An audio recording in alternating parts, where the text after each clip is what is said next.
hoje, o nosso papo no Fé e Moral vai ser muito legal, muito massa mesmo. Aquele papo bem jovem, para você que quer ter uma vida santa. Você quer? Sim ou não? Não ouvi. Pode falar mais alto. Sim ou não? Pronto, eu também quero com você. E hoje nós iremos falar dentro do Fé e Moral sobre algo que todos nós nos perguntamos. Você já se perguntou? Novamente eu pergunto, você já se perguntou? Por que que eu, que nasci para amar, muitas vezes tenho atos egoístas? Por que que muitos nasceram para ter um casamento santo e são infiéis, maltratam a esposa, maltratam o esposo, os filhos, nasceram para se doar, mas acabam sugando dos outros a vida e destruindo, às vezes sem querer. Você já se perguntou por que tantas pessoas nasceram para ter um namoro santo e depois casar e acabam ficando com 1, com 2, com 3, com 10, com 15, com 20 e muito mais? Você já se perguntou por que tantos rapazes e moças, algumas, quando estão frustrados, no lugar de procurar um amigo, no lugar de procurar a vida de oração, de buscar uma profissão, buscam seu refúgio na droga, no álcool, na prostituição, no homossexualismo, na masturbação? Você já se perguntou por que tantas vezes nós temos o nosso corpo uma força tão grande para sermos santos e usamos ela para nos destruirmos? Você já parou para pensar nisso? Talvez você veja ao seu redor, ou talvez você mesma viva hoje uma vida dessa forma. Você quer amar, mas muitas vezes odeia. Você quer ser uma pessoa que tem um corpo que glorifica a Deus, mas muitas vezes você já tentou, mas você caiu nos mesmos pecados. Saiu da confissão, já caiu na masturbação de novo. Saiu da confissão, já foi tentado a ficar de novo. Saiu da confissão, já caiu em pecados que atingem diretamente o seu corpo. O porquê de tudo isso? Às vezes nós ficamos pensando que os mandamentos são grandes obrigações que é um peso para nós. Às vezes nós podemos até pensar como um dia eu pensei: se ter relação antes do casamento não fosse pecado, era tão bom porque eu teria vontade. Se masturbar não fosse pecado, era tão bom porque é tão gostoso e eu faria isso todos os dias. Se ficar não fosse pecado, eu ficaria todo dia com uma menina diferente ou um rapaz diferente. Mas será que Deus, em um certo dia, amanheceu com raiva, com dor de cabeça, com dor de barriga, e falou: não, isso é pecado e acabou a história, está decidido? Ou será, se pergunte, que Deus, que é infinitamente amor, que é infinitamente sábio, que nos ama a ponto de fazer loucura de amor por nós, nos criou porque quis, sem nenhum motivo, somente porque nos ama, e nos criou para amar. E ao nos criar para amar, Ele colocou no nosso coração leis de amor. Então toda vez que você peca, você está deixando de amar. A palavra pecado quer dizer errar o alvo. Muitas vezes nós queremos ser felizes como? Buscando a nossa felicidade de forma egoísta. E nós acabamos cada vez mais vazios. E, Osés, o que é que tudo isso tem a ver com a santidade? Primeiro, São João Paulo II, ele faz-nos uma grande proposta. A igreja sempre ensinou que o corpo não é algo mau. O corpo é algo bom. O corpo é algo que Deus nos deu como um grande presente. Só que, depois do pecado, começou a existir uma grande bagunça. Nós somos corpo e alma. E quem deve mandar no corpo, quem é? A alma. A alma que deve conduzir o corpo para a santidade. Mas muitas vezes é o contrário. Pelo pecado que nos desequilibra, muitas vezes o corpo está mandando na alma. A alma tem algumas intuições, algumas tendências muitas vezes ao pecado, e o corpo vai e começa a mandar. Quem manda não é mais a parte espiritual, mas é aquilo que a carne vai sentindo, sendo mais claro.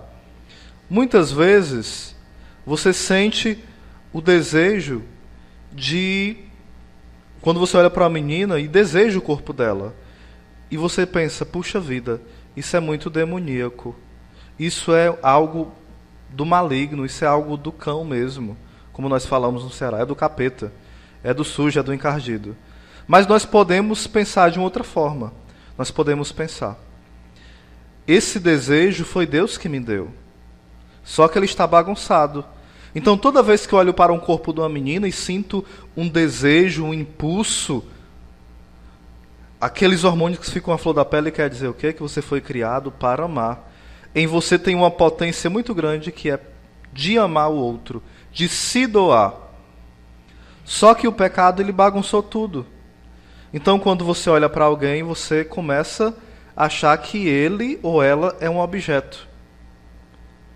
Então você começa a tratar a pessoa como objeto daquilo que você acha que vai te fazer feliz. Você vai esquecendo, e cada um de nós vai esquecendo, que quem nos faz feliz somente é Deus. E nós começamos a transformar aquela pessoa que é um dom de Deus para nós em um ídolo. E colocamos aquela pessoa em um altar, no altar do nosso coração. E depois nós queremos destruir aquele ídolo. Vê que bagunça é essa que o pecado fez? Você olha para a menina, acha ela bonita, mas no lugar de você querer se doar para ela, no lugar de você querer se doar para ele, você que é mulher, você acaba colocando essa pessoa no lugar de Deus e acaba, com esse amor desordenado, bagunçado, destruindo você e a pessoa. Por isso que também existe a pornografia, porque as pessoas começam a se tratar como objetos. Uma mulher que se coloca nua diante de uma revista, diante de uma tela de televisão, diante de um DVD pornográfico, ela está dizendo, eu quero ser amada, me amem. Só que ela não sabe dizer da forma correta. Então ela tira a roupa. Ela quer abrir a alma, mas ela não sabe abrir a alma dela. Então ela tira a roupa para dizer, me olhem, me desejem, me amem. Eu estou ferida por dentro. E quantas vezes nós homens tratamos a mulher como se fosse realmente um filé mignon e acabou a história. Como algo que eu vou lá e degusto e acabou. Tratamos as mulheres como se fossem meramente objetos das nossas fantasias sexuais. Aí daí vem outros pecados. Mas João Paulo II, na Teologia do Corpo, ele faz 129 catequeses. E qual é o grande segredo da Teologia do Corpo? Eu acho que você já escutou muitas vezes alguém falar ou já falou. Talvez até pessoas em homilias já falou isso. Talvez numa celebração, talvez numa pregação. Não deixe o ser humano falar mais alto. Foi o ser humano que fez você cair. Isso é uma expressão que nós aprendemos de forma errada. Porque o humano não é algo ruim. Quando a Bíblia fala de carne, pecados da carne, não é o meu corpo. Está falando da inclinação que nós temos para o mal. É claro que nós pecamos com o corpo, mas é com esse mesmo corpo que nós somos santos. É com esse mesmo corpo que nós adoramos a Deus. É com esse mesmo corpo que nós nos ajoelhamos. É com esse mesmo corpo que nós oramos em línguas. É com esse mesmo corpo que o padre se oferta no altar. É com esse mesmo corpo que a mulher se dá ao marido e o marido à mulher. É com esse mesmo corpo que o namorado e a namorada se dão um ao outro, dentro dos limites de um namoro. É com esse corpo que nós ajudamos o pobre. É com esse corpo que nós tocamos o violão, cozinhamos. É com esse corpo que nós ajudamos um velhinho a atravessar a rua. Mas o que acontece? Muitas vezes esse corpo, que São Paulo fala que foi criado para glorificar a Deus, nós destruímos ele com coisas tão pequenas. Imagina que você teve uma decepção. Você, homem. E o que é que você vai fazer nesses dias, se você é uma pessoa madura?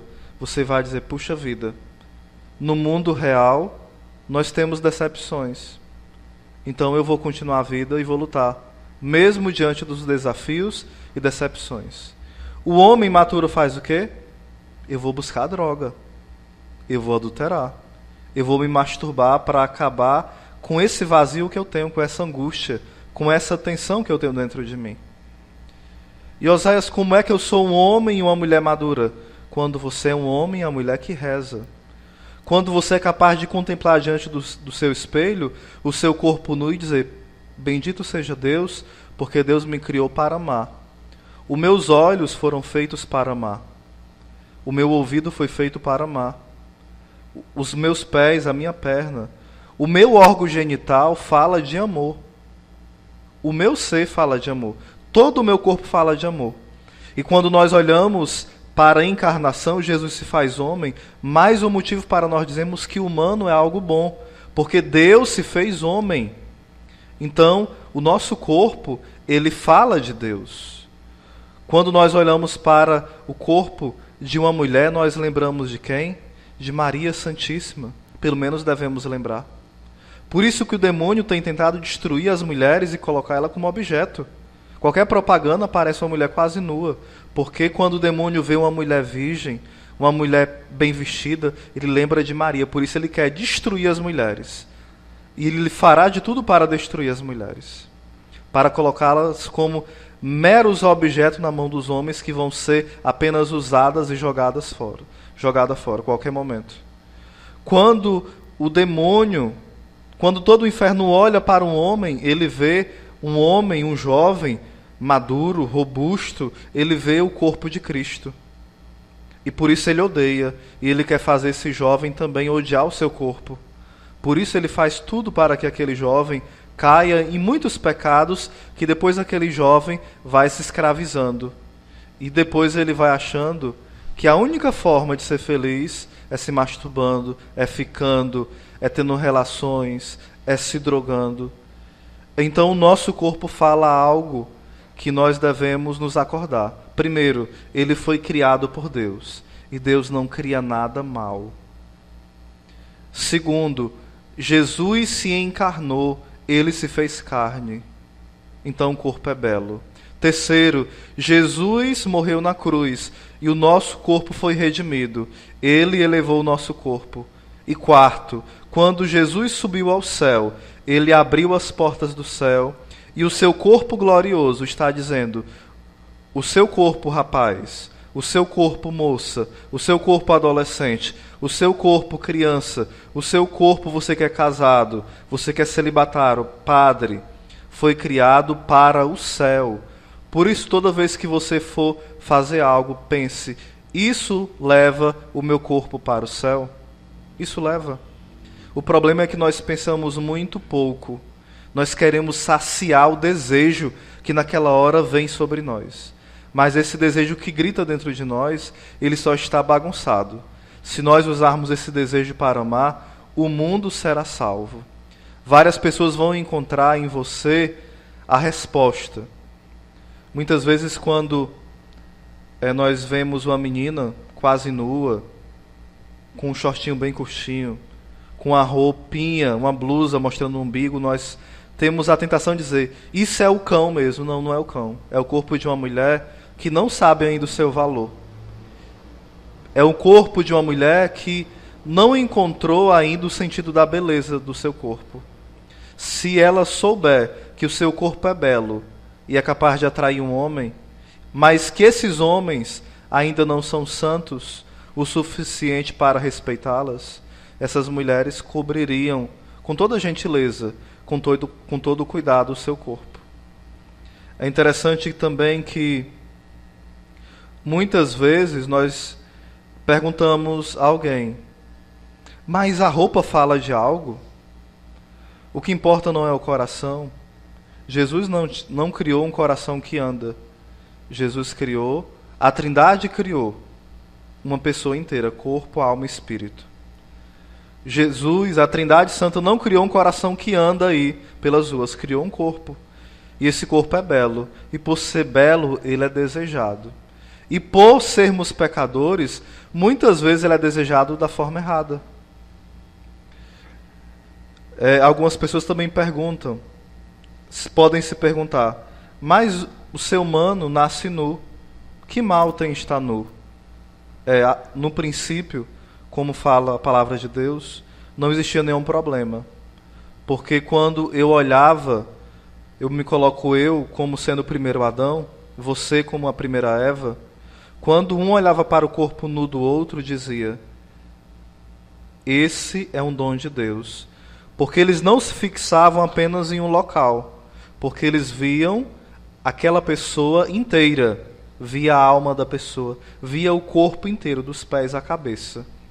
Hoje, porque o pecado nos atingiu, nós olhamos para uma mulher e nós reduzimos ela apenas no órgão genital dela, apenas no bumbum dela. O homem apenas olha para a mulher e fixa-se naquelas partes que pode desejar uma mulher. A mulher, quando olha para o homem também, se bem que na mulher isso é um pouco mais fraco, mas muitas vezes olha para o homem e fixa-se em algumas partes do homem, não olha o homem inteiro. Por isso que você deve, como mulher e como homem, cobrir bem o seu corpo. Isso quer dizer pudor. A palavra pudor quer dizer guardar em secreto, cobrir o tesouro secreto. O seu corpo é um tesouro secreto e sagrado, e ninguém pode violar. Às vezes nós mesmos violando o nosso corpo, nós expomos. O Santíssimo Sacramento é guardado aonde? No sacrário. Também a Trindade mora em você. O seu corpo é um sacrário que anda pelas empresas, pelas ruas, pelos colégios, pelos seminários, pelos conventos, pelas faculdades, pelos transportes. E quando alguém vê você, tem que dizer: ali é de verdade um sacrário de Deus. Eu não posso desejar de uma forma como eu desejo uma comida ou um animal. É interessante, só para terminar, e nós continuamos esse assunto em outro momento, quando Adão começa a dar o nome aos animais, ele não encontra uma companheira para dizer o quê? Que o homem e a mulher não são animais. Por isso não devem se comportar como animais. Mas também o homem e a mulher não são anjos. São limitados. Por isso o homem e a mulher devem se comportar como homem e a mulher como mulher. E como é esse comportamento? São cenas do próximo capítulo do Fé e Moral, fica ligado.